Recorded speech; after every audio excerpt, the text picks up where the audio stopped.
My mom said, "This year's not a good time, maybe next one." I agreed. Then my brother went live on Facebook. Full party, gift exchange, roast turkey, karaoke. My kids sat in their holiday sweaters waiting. I took a photo of their unopened gifts, messaged, "These won't be needed." 42 minutes later, my dad was on my porch yelling. 3 days before my dad's birthday, my mom called. Said, "This year wasn't a good time for a get-together. Things were tight. Apparently they were just keeping it small. Maybe next year." She sounded tired, like the decision was already weighing on her, like I should just accept it and move on. I said, "Okay." I always say, "Okay." I didn't ask who would be there or press for details. Didn't mention that I'd already ordered the cake from his favorite bakery.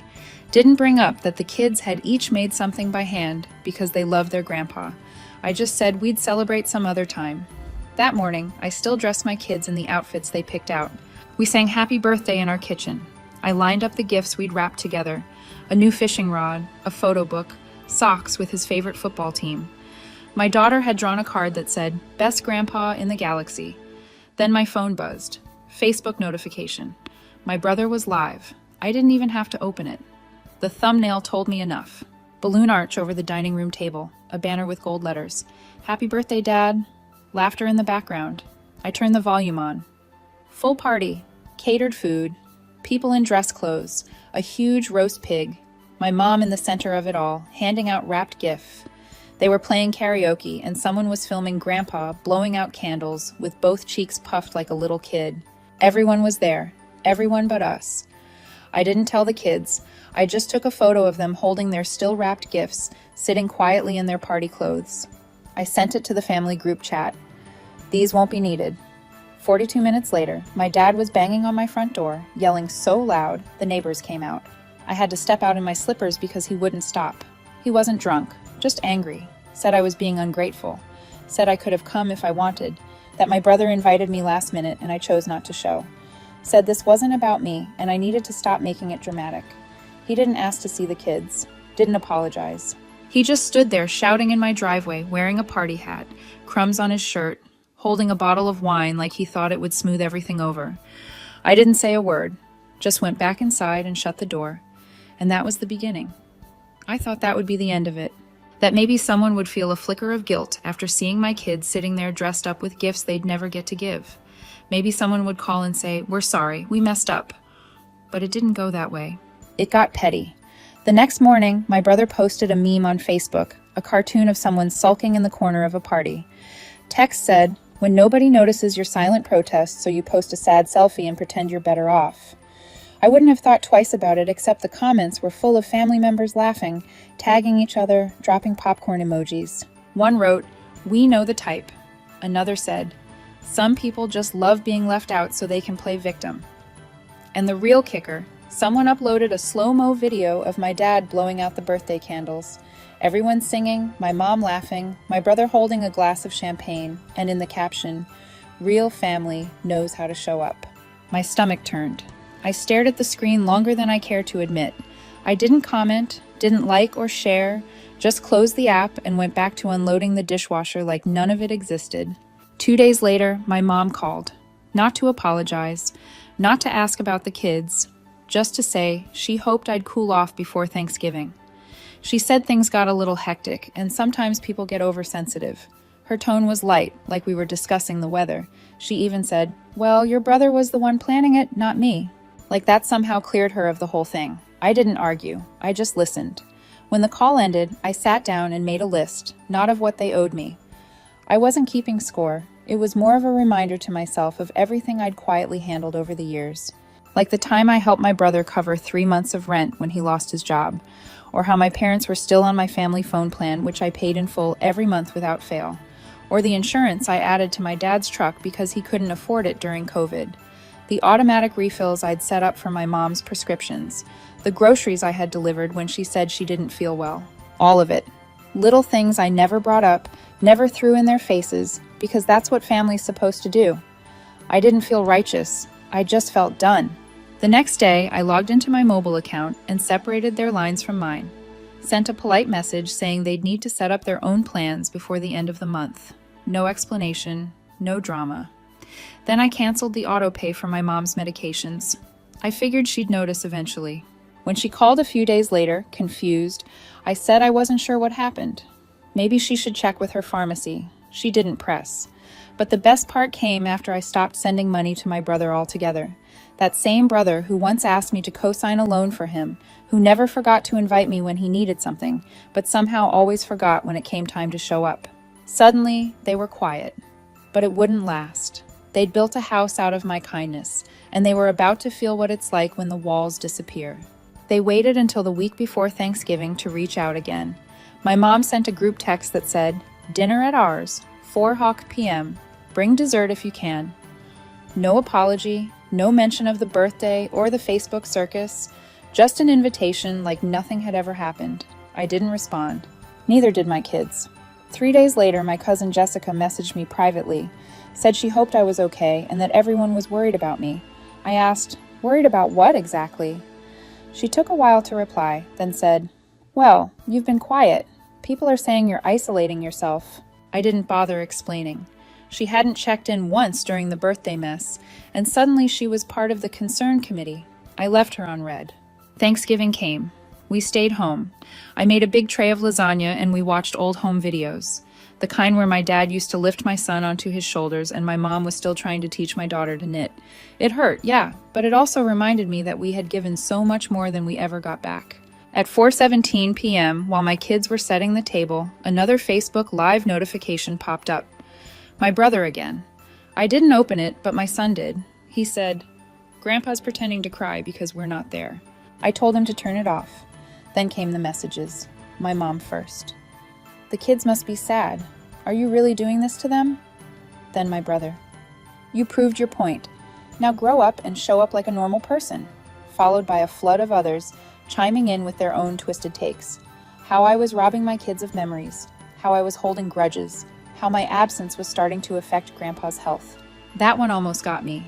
Almost. Until I remembered that same man, standing on my porch, yelling at me like I was a stranger who had crashed his party, not Nancy, the daughter who'd carried half the weight of this family on her back for years. So I took a picture of our lasagna, just the three of us, forks in hand, plates full, smiling. I posted it with no caption. 30 minutes later, my brother replied to the photo with a puke emoji. I deleted him, blocked him, removed every single family member from my social media. I didn't send a single message, not even a warning. By that weekend, I had opened a new checking account in my name only. No more linked payments, no more shared subscriptions. Every little tie they had to my help snipped. They noticed, and they didn't like it one bit. For 2 weeks after Thanksgiving, it was quiet. No texts, no backhanded memes, no more fake concern from cousins I hadn't spoken to since high school. I honestly thought they'd finally gotten it, that I wasn't playing anymore. But that kind of peace doesn't last in my family. When they realize guilt doesn't work, they get creative. It started small. Netflix wouldn't load. Then Hulu said my subscription had been canceled. Next, I got logged out of Spotify. The same one my mom and brother had been using on my account for years. At first, I thought maybe I'd been hacked. But after resetting everything, I saw the devices that had recently been logged in. My mom's tablet, my brother's old laptop. They weren't just mad. They were trying to claw their way back into my life through back doors. They thought I'd forgotten. Then the bank called. A fraud alert. Someone had tried to access a joint account I'd opened years ago when my mom was having trouble managing her online payments. It had barely been touched since, just sitting there in case she needed help again. I'd forgotten it even existed. They hadn't. I closed the account immediately, moved the small remaining balance to my private savings, and called the bank to report unauthorized access. That same day, my daughter got a message on Instagram. A new account, no profile picture, just one line. "You're old enough to know the truth. Ask your mom why she cut off your family." She showed me the message and asked if it was from Grandma. I didn't answer right away, but I knew the phrasing, the guilt, the manipulation. All of it screamed my mom. It was almost identical to something she said to me when I was 16 and dared to question her about something she'd done to my aunt. But they weren't done. The worst came in mid-December. My son's school called just after lunch. The secretary said someone had come in with a brown paper bag, claiming my son had forgotten his lunch at home. They handed it off at the front desk, no questions asked. said the woman was listed as an emergency contact, my mother. The thing is, I had packed his lunch that morning. It was still in his backpack when I got to the school. He hadn't needed anything. When I asked him later what she said, he told me she leaned down and whispered, "You can always come over if it gets boring at your mom's. I've got presents in the car." He said, "No." That grandma felt weird. He's 8. That night, I changed every emergency contact at their schools, removed my mom's number from their iPads, took back the gifts she'd sent for them through neighbors, and returned them without a note. Then, I sent a message to the family group chat. I hadn't typed anything in there since the birthday. It said, "No more contact, no more games. My children are not pawns, and I'm not your backup plan. We're done permanently." I left the chat and blocked every number. Phone, email, social media, all of it gone, erased. Then I took it one step further. I met with my lawyer, updated my will, designated new guardians for my kids, wrote a formal letter revoking all prior verbal agreements about shared finances and debts I had absorbed for family over the years. And I meant it. The old version of me, the one who said yes to every favor, who filled in for every missed responsibility, who kept forgiving because that's just family. She was gone. And the people who built their comfort on her back were finally starting to panic. 6 days before Christmas, a letter showed up in my mailbox. No return address, just my name written in thick, uneven block letters like a child had done it. But I recognized the handwriting instantly. My dad. 2 pages front and back. He called everything a misunderstanding. Said family didn't need to agree on everything to stay close. That what I was doing was tearing people apart. That I'd turned my kids into witnesses to a grudge.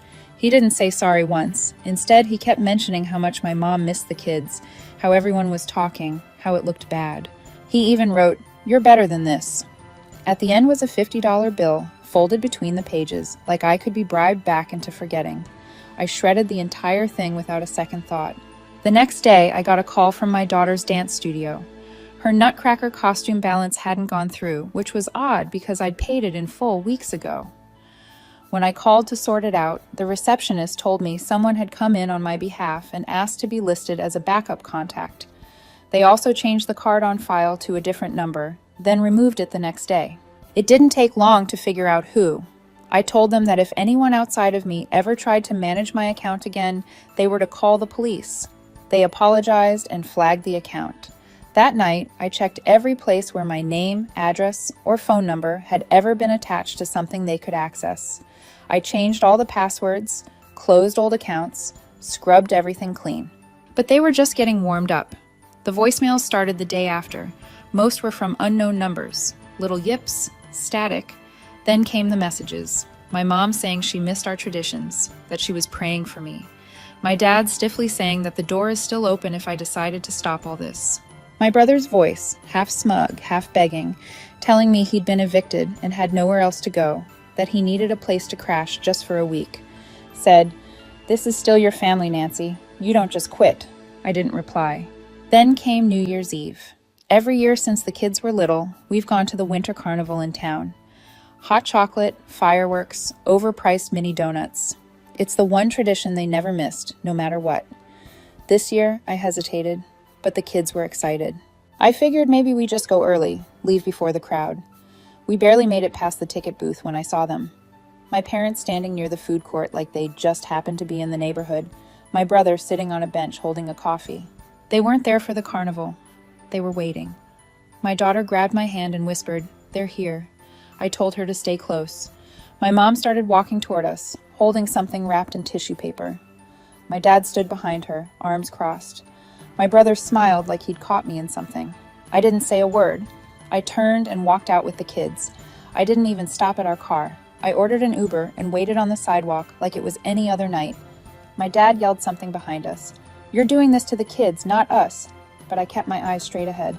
My son asked if we were going somewhere else. I said we were going home. That night, I blocked 10 new numbers, installed a second security camera outside the house. My daughter asked if we were ever going to talk to them again. I said no, and she nodded like she already knew. Then came the moment I'd been expecting. My brother sent a voice note. He said the eviction was real, that he'd been staying in his car, that he needed help. He said, "You don't have to talk to anyone. Just help me like you used to. You always did before." I listened to the whole thing.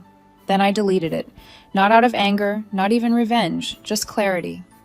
I used to be the one they turned to when they needed a soft landing. The helper. The fixer. The quiet, responsible one. The one who never said no. Not anymore. And for the first time in years, I didn't feel guilty. I felt free. After New Year's, everything went still. No more texts, no voicemails, no surprise appearances at school or rehearsals, not a word from any of them. And I knew exactly why. They were waiting for me to break. They'd seen me carry their birthdays, bills, broken down cars, missed appointments, missed rent for years. They didn't believe I could actually walk away, that I'd survive the silence they once used to punish me.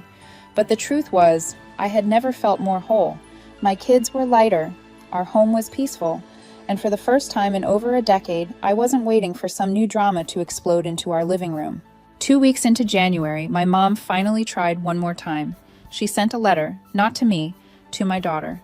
A little envelope tucked into a neighbor's mailbox, asking her to pass it along. No postage, no return address. Inside was a card that said, "We miss you." It had a Polaroid of my daughter at a birthday party 2 years ago, wearing a tiara with my mom behind her, holding a cupcake. Written underneath, "Don't forget who your real family is." That night, I sat down with my kids and told them everything. Not just about the party they weren't invited to, not just about the weird messages or the fake emergency lunches. I told them about the money I spent quietly over the years to keep everything stitched together. About the phone bills, the car insurance, the late-night rescues, about the time I covered the electric bill at Grandma's so they wouldn't lose heat in February. How nobody said thank you, but they always asked for more. My daughter looked at me and said, "You shouldn't have to do all that." And that was the moment I knew I'd done the right thing. February came, then March. Nothing. Then I heard through someone at church, my parents had canceled their Florida trip, something about tight finances.